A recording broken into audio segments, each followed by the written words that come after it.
Hello students, last session के अंदर हमने डिस्कस किया relation between force and potential energy.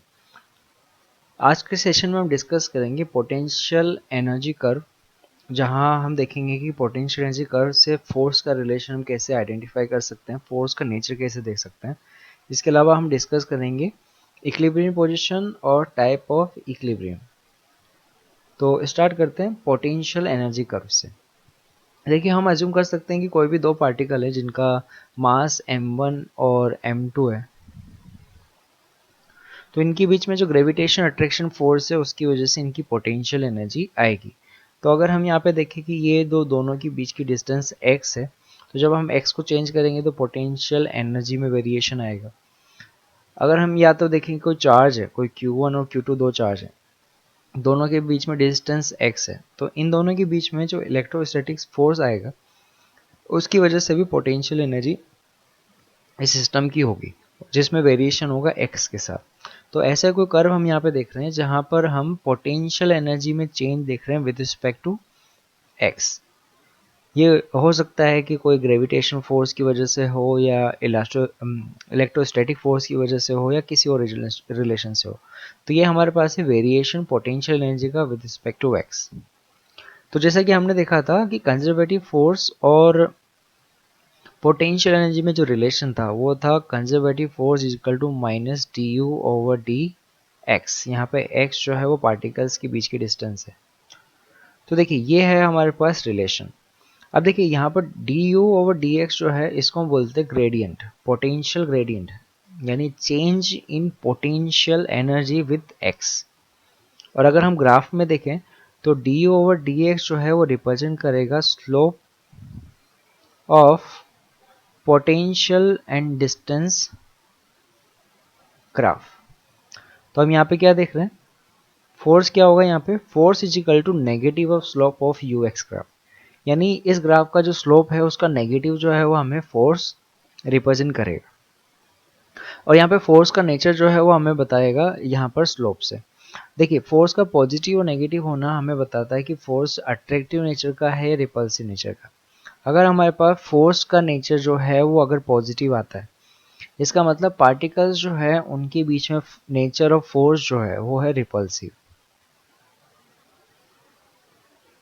ठीक है, मैग्नीट्यूड तो हम देख लेंगे D u over d x से। अगर हम नेचर देखना चाहे तो नेचर कैसे देखेंगे, अगर फोर्स जो है वो पॉजिटिव अगर आया तो होता है रिपल्सिव फोर्स, यानी उसका नेचर जो है वो रिपल्सिव नेचर का होगा। जैसे Q1 और Q2 दोनों के बीच में फोर्स जो होगा वो कौन सा होगा, रिपल्सिव होगा। अगर यहाँ पे पोटेंशियल F का जो रिलेशन हमारे पास पॉजिटिव आया, तो अगर F का रिलेशन नेगेटिव आता है तो नेगेटिव फोर्स जो है वो रिप्रेजेंट करता है अट्रैक्शन।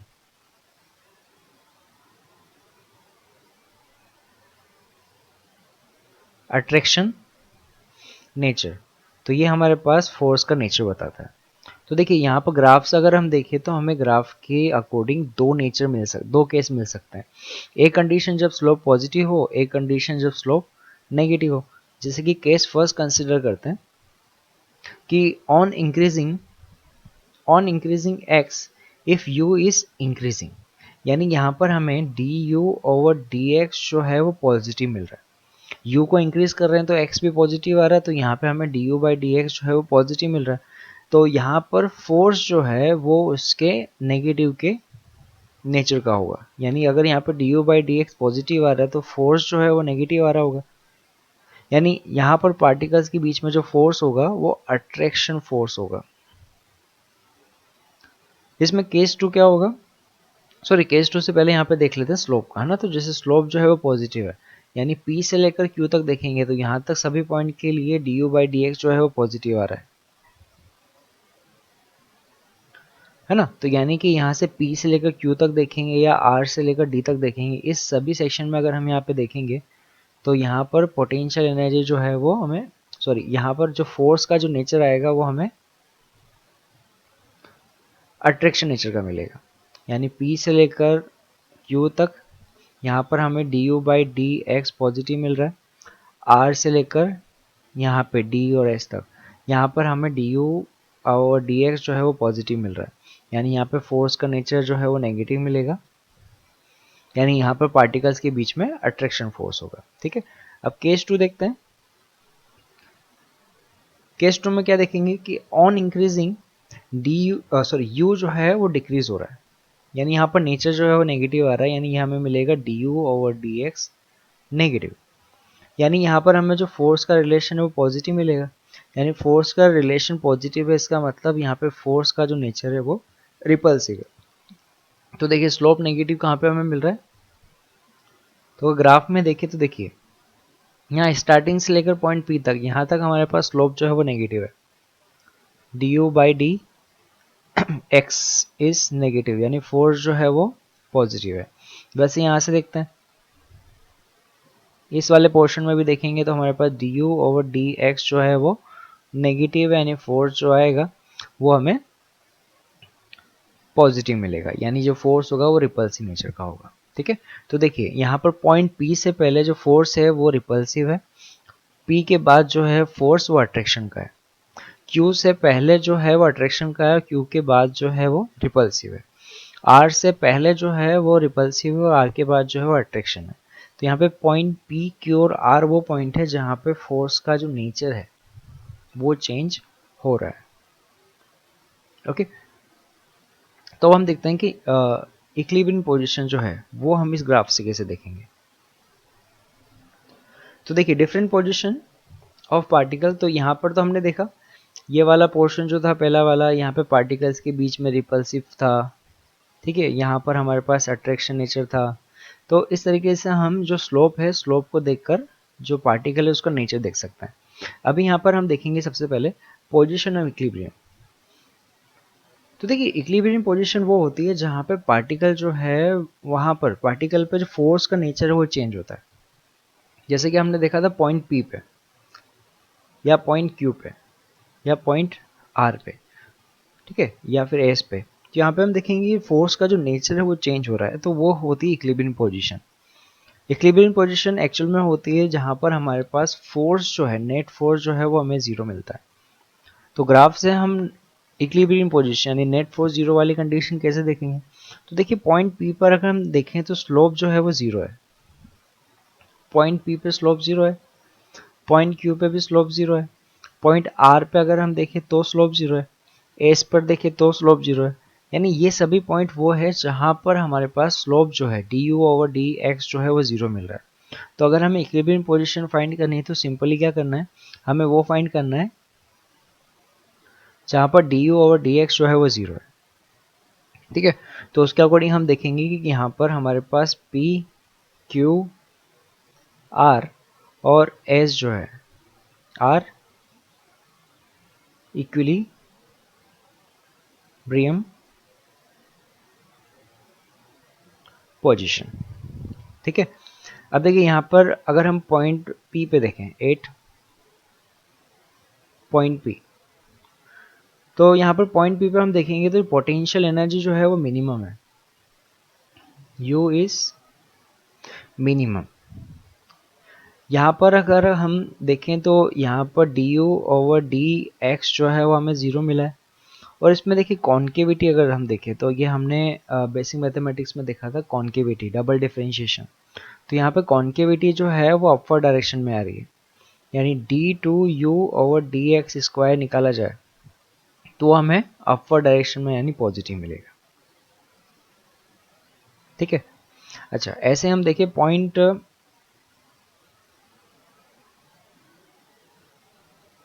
Q, तो पॉइंट Q पे U जो है वो मैक्सिमम है ना, ये हमारे पास लोकल मैक्सिमम होगा।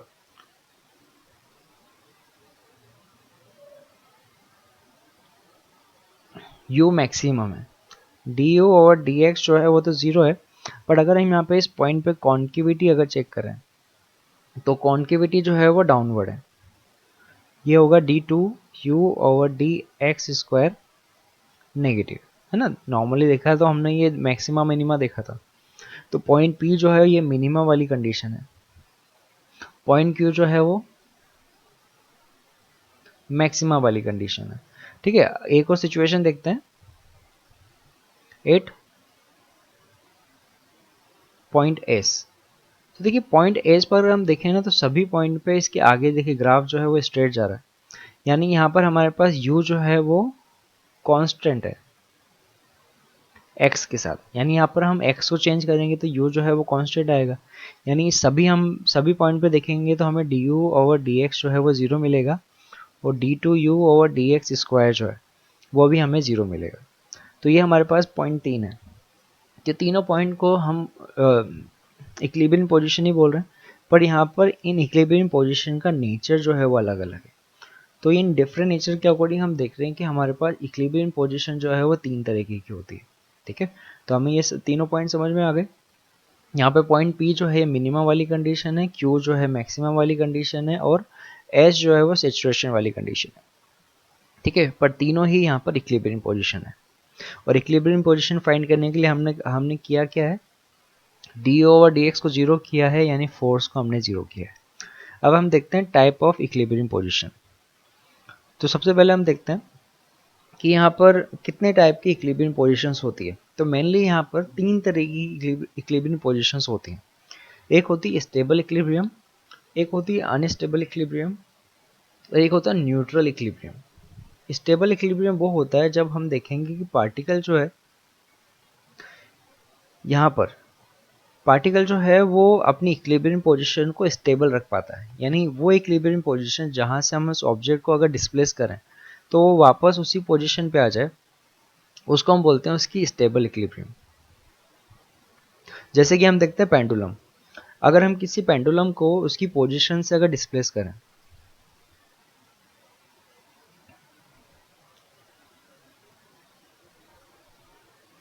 अगर हम इसको यहाँ से डिस्प्लेस करें तो हम क्या देखते हैं, जो ऑब्जेक्ट है वो अपनी पोजीशन के टू एंड फ्रो मोशन करके वापस फाइनली वहीं पर आ जाता है। तो ये हमारे पास इक्विलिब्रियम पोजीशन है। अगर हम किसी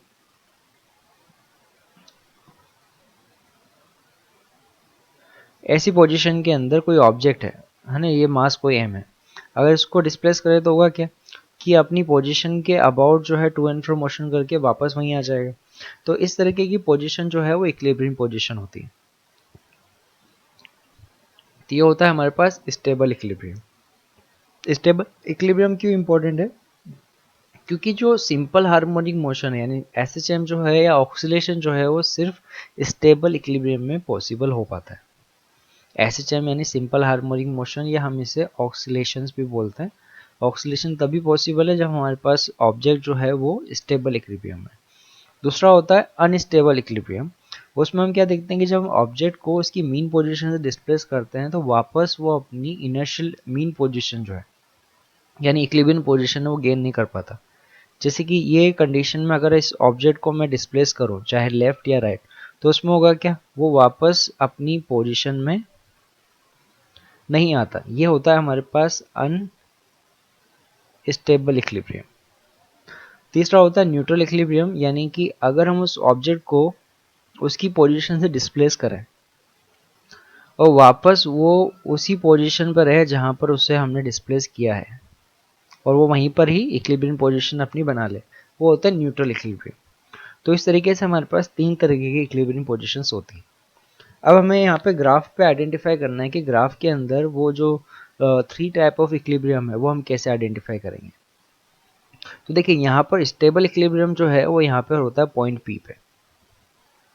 यहाँ पर हमने देखा था कि जो स्लोप है डी ओवर डी एक्स जो है वो 0 था। ठीक है, स्टेबल इक्विलिब्रियम यहाँ पे पॉइंट पी पे है। तो अब इसको हम आइडेंटिफाई कैसे करेंगे, पॉइंट पी पे हमने देखा कि जो D u over d x जो है वो हमें 0 मिलेगा, पोटेंशियल एनर्जी जो है वो हमें मिनिमम मिलेगी, और d two u over d x square जो है वो हमें पॉजिटिव मिलेगा।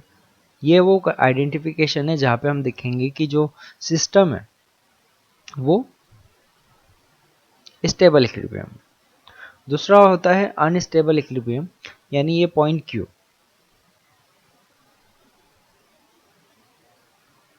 तो अनस्टेबल इक्विलिब्रियम को आइडेंटिफाई कैसे करेंगे हम, तो यहाँ पर हमें d u over d x तो 0 मिलेगा, स्लोप यहाँ पे 0 मिलेगा, पर यहाँ पे पोटेंशियल एनर्जी जो है वो हमें मैक्सिमम मिलेगी, और d two u over d x square जो है वो हमें नेगेटिव मिलेगा।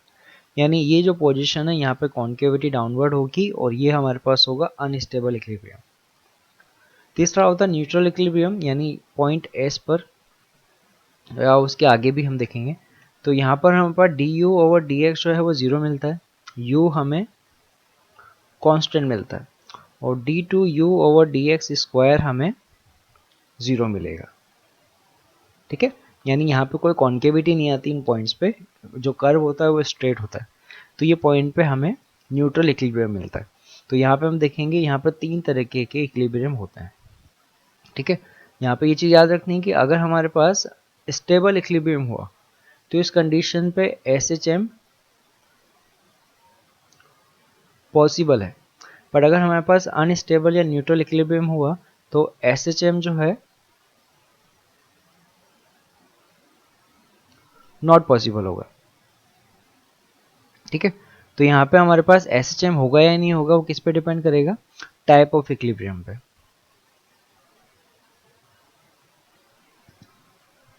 तो अभी जो हमने स्टेबल और अनस्टेबल कंडीशन देखी उसको हम इलस्ट्रेशन से समझते हैं। देखिए यहाँ पे हमें बोला है potential energy of particle in certain field has in the form u is equal to a upon r square minus b upon r, where a and b are positive constant, r is distance from center of the field. If the value of r naught corresponding to equilibrium position of particle, examine uh, the position is stable or unstable. ठीक है, तो देखिए यहाँ पे हमें यहाँ पे potential energy का रिलेशन बोला हुआ है u is equal to a upon r square minus b upon r. ये हमारे पास है पोटेंशियल एनर्जी का variation with respect to r. तो सबसे पहले तो हमें इक्विलिब्रियम पोजीशन फाइंड करनी होगी। इक्विलिब्रियम पोजीशन फाइंड करने के लिए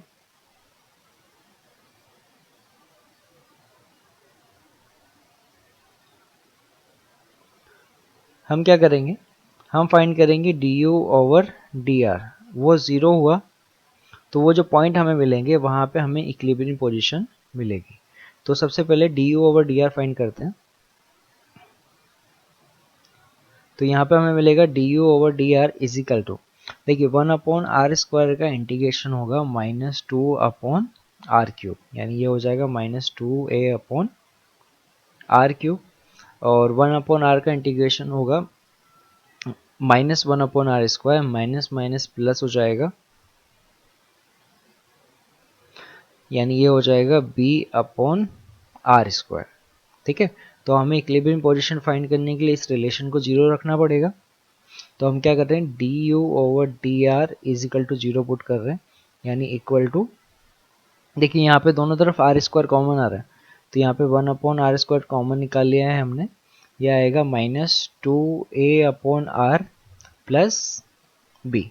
ठीक है, इस रिलेशन को हमें 0 करना है।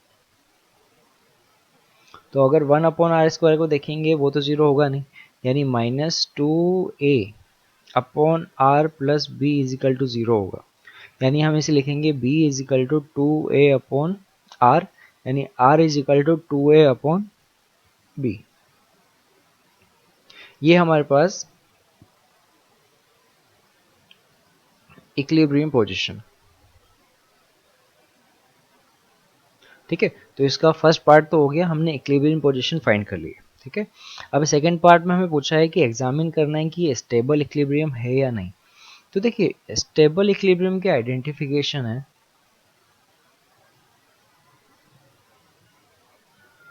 स्टेबल इक्विलिब्रियम की आइडेंटिफिकेशन क्या है कि d two y upon d r square, जो हमारे पास आर जो इक्विलिब्रियम वाली पोजीशन है वो हमें ग्रेटर देन 0 मिलनी चाहिए। ठीक है, ये वाला जो आर पॉइंट है, इस पॉइंट पे अगर हम डी टू यू और डी आर स्क्वायर अगर हम देखें तो पॉजिटिव आएगा तो स्टेबल इक्विलिब्रियम होगा, अदरवाइज नहीं होगा। तो इसका एक बार डिफ्रेंशिएट करते हैं, इस रिलेशन का एक बार डिफ्रेंशिएट करते हैं और r की value 2a upon B put करेंगे। ठीक है, तो देखिए d u over d r जो है हमें मिला -2a upon r cube plus b upon r square. ठीक है, और r जो हमें इक्विलिब्रियम पोजीशन मिली हुई है वो हमें मिली थी r is equal to 2a upon b पे। ठीक है, तो अब देखिए, स्टेबल इक्विलिब्रियम चेक करने के लिए हम इसका ए को बार डिफरेंशिएट कर रहे हैं, हम फाइंड कर रहे हैं d2u/dr²। तो 1/r³ का इंटीग्रेशन होगा -3/r⁴ प्लस b, 1/r² का इंटीग्रेशन होगा -2/r³। यह हमें मिला 2 × 3 6a/r⁴ माइनस 2b/r³। ठीक है, तो देखिए यहाँ पर हमारे पास r की वैल्यू 2a/b है, तो 1/r की वैल्यू होगी b/2a। ठीक है, इसको हम यहाँ पे पुट कर देते हैं। अगर ये वैल्यू पॉजिटिव आई तो स्टेबल इक्विलिब्रियम होगा, नेगेटिव आई तो अनस्टेबल। तो देखिए, तो हम यहाँ पे d2u/dr² चेक कर रहे हैं r इक्विलिब्रियम पे, तो 6a इंटू, तो देखिए 1/r⁴ माइनस 2b 1/r⁴।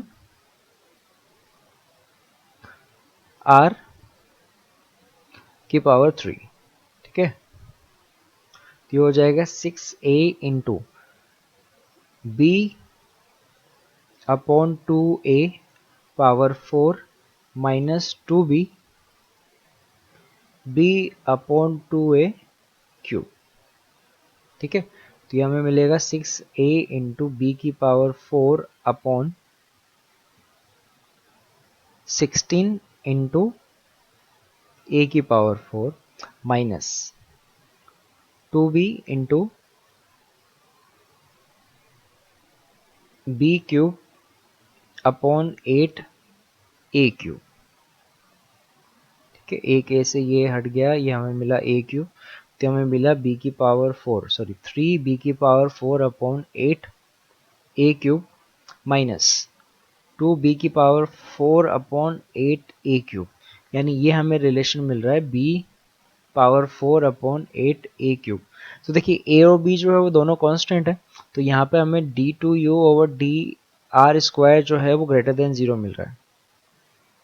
और अगर हमने अभी यहाँ पे डिस्कस किया था कि d2u और dr² अगर पॉजिटिव है तो ये हमारे पास एक स्टेबल इक्विलिब्रियम होता है। ठीक है, तो यहाँ पे वेरीफाई होता है कि ये जो पोजीशन है वो इक्विलिब्रियम पोजीशन है।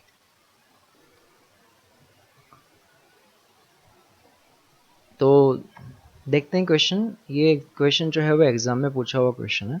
हमें बोला है if potential energy between two molecule is given by u is equal to minus a/r⁴ plus b/r⁴12, then at equilibrium position separation between molecule and potential energy are। ठीक है, तो इस क्वेश्चन में हमें बोला हुआ है कि सबसे पहले तो हमें फाइंड करना है इक्विलिब्रियम पोजीशन, और हमें ये चीज़ चेक करनी है कि इक्विलिब्रियम पोजीशन पे जो पोटेंशियल एनर्जी है वो कितनी है।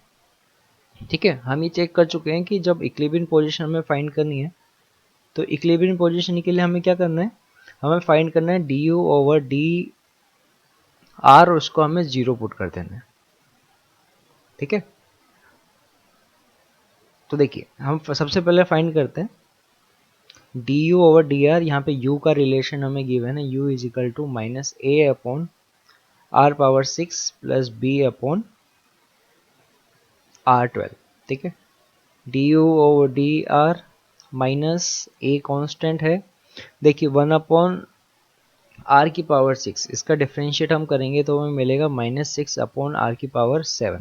ठीक है, फॉर्मूला हमने देखा हुआ है डिफरेंशिएशन में x की पावर n का जब हम डिफरेंशिएट करते हैं तो हमें मिलता है x की power n-1 n into x की पावर n-1। ठीक है, यही फॉर्मूला हम यहाँ पे यूज कर रहे हैं। ठीक है, तो हमें मिलेगा 6/r⁴ plus b into 1/r⁴12 का डिफरेंशिएशन होगा -12/r⁴13। ठीक है, तो हमें मिला माइनस माइनस प्लस हो जाएगा 6a/r⁴ माइनस b 12b/r⁴13। ठीक है, इक्विलिब्रियम पोजीशन के लिए हमें du/dr को 0 करना है, तो हम यहाँ पे 6a upon r power 7 minus 12b upon r power 13 equal to 0 put करता है। तो देखिए दोनों तरफ अगर हम देखें तो 6 अपॉन आर की पावर 7 कॉमन आ रहा है, ठीक है। तो यहाँ पे हमें मिलेगा 1 अपॉन आर पावर सॉरी, तो यहाँ पे 6 अपॉन आर की पावर 7 जो है वो कॉमन आया, तो ये हमें मिलेगा a minus 2b upon r power 6 is equal to 0, ठीक है। देखिए 6 अपॉन आर की पावर 7 0 होगा नहीं, तो ये हमें मिलेगा a minus 2b upon r power 6 is equal to 0, यानी 2b upon r power 6 is equal to a, यानी r power 6 is equal to 2b upon a, यानी यहाँ से हमें इक्विलिब्रियम पोजीशन मिल जाएगी r is equal to 2b upon a power 1/6। ये तो हमारे पास है इक्विलिब्रियम पोजीशन। तो देखिए यहाँ से इसके अकॉर्डिंग हमारे पास एक ऑप्शन जो है a और एक ऑप्शन b, ये दो ऑप्शन जो है वो करेक्ट हो सकते हैं, यानी सी और डी जो है वो तो हट गया, यानी 50-50 वाला केस यहाँ पे होता है। अब हमें यहाँ पे देखना है कि जो इस पॉइंट पे पोटेंशियल एनर्जी है वो कितनी होगी, उसके अकॉर्डिंग हमारे पास करेक्ट ऑप्शन ए या बी हो सकता है। तो देखिए पोटेंशियल एनर्जी के लिए हम क्या करेंगे, हमें रिलेशन दिया हुआ u is equal to minus a upon r power 6 plus b upon r power 12। देखिए यहाँ पे अभी हमने फाइंड की है 1 अपॉन सॉरी आर की पावर 6 की वैल्यू फाइंड की है हमने ना, तो हम इसे लिख सकते हैं 1 अपॉन आर की power 6 is equal to a upon 2b, है ना। आर की power 6 is equal to 2b upon a है, तो 1 अपॉन आर की पावर 6 को हम लिख सकते हैं ए अपॉन 2b। तो देखिए इस रिलेशन को हम अरेंज कर रहे हैं इस तरीके से, u is equal to minus a into 1 upon r की power 6 plus b into 1 upon r की पावर 6 का स्क्वायर, है ना। तो पावर 12 जो है उसको इस फॉर्म में लिख सकते हैं। अब हम ये वाली 1 अपॉन आर की पावर 6 को यहाँ पे पुट कर देते हैं, तो हमें मिलेगा a into a upon 2b plus b into a upon 2b का स्क्वायर, यानी हमें मिलेगा minus a square upon 2b plus b into a square upon 4b square minus a square upon 2b plus a square upon 4b, है ना। तो ये हमें मिला u is equal to 2a square upon 4b plus a square upon 4b, यानी u is equal to minus a square upon 4b।